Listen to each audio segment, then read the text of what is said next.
वालेकुम अस्सलाम वरहमतुल्लाहि वबरकातुहू। जनाब मौलाना हाफिज़ इरशाद अहमद साहब ऑफ मेंढर राजौरी। जी हाँ, अल्लाह का शुक्र है, एहसान है, इनायत है, मेहरबानी है, अल्लाह का एहसान है।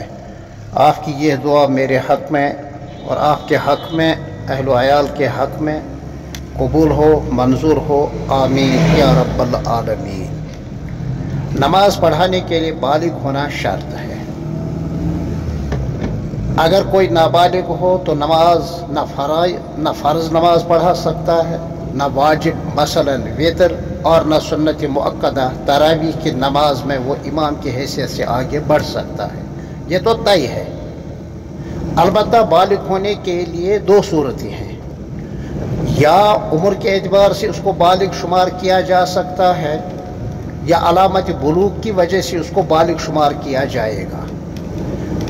उम्र के एतबार से बालिग वो है डेट ऑफ बर्थ के हिसाब से जिसकी उम्र 14 साल 7 महीने की हो, यानी इस्लामी कैलेंडर के हिसाब से वो ठीक 15 साल का हो, चाहे बच्ची हो चाहे बच्चा हो। जब वो 15 साल का बच्चा हो, वो फ़र्ज़, वाजिब मसलन वितर, सुन्नत मुअक्कदा मसलन तरावी, ईदैन, जुमा पढ़ा सकता है। तो एक तो उम्र के एतबार से उसका बालिग होना शर्त है। या अगर उम्र के एतबार से कम हो, जैसा कि आपने सवाल पूछा है, तो इस हवाले से अर्ज़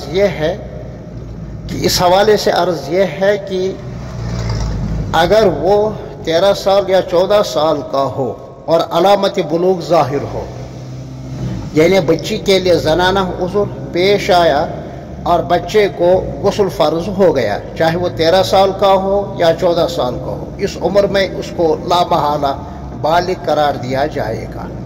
अगर आप हाफ़िज़ कलाम पाक 13 साल 14 साल का हो, लेकिन इस पर गुस्ल फ़र्ज हो चुका है, वो आप उससे ज़रा हिकमत के साथ, समझदारी के साथ पूछ सकते हैं, तो वो तरावीह की नमाज पढ़ा सकता है। हासिल ये है कि नमाज पढ़ाने के लिए बालिग होना शर्त है, चाहे उम्र के एतबार से और चाहे अलामत बुलूग से।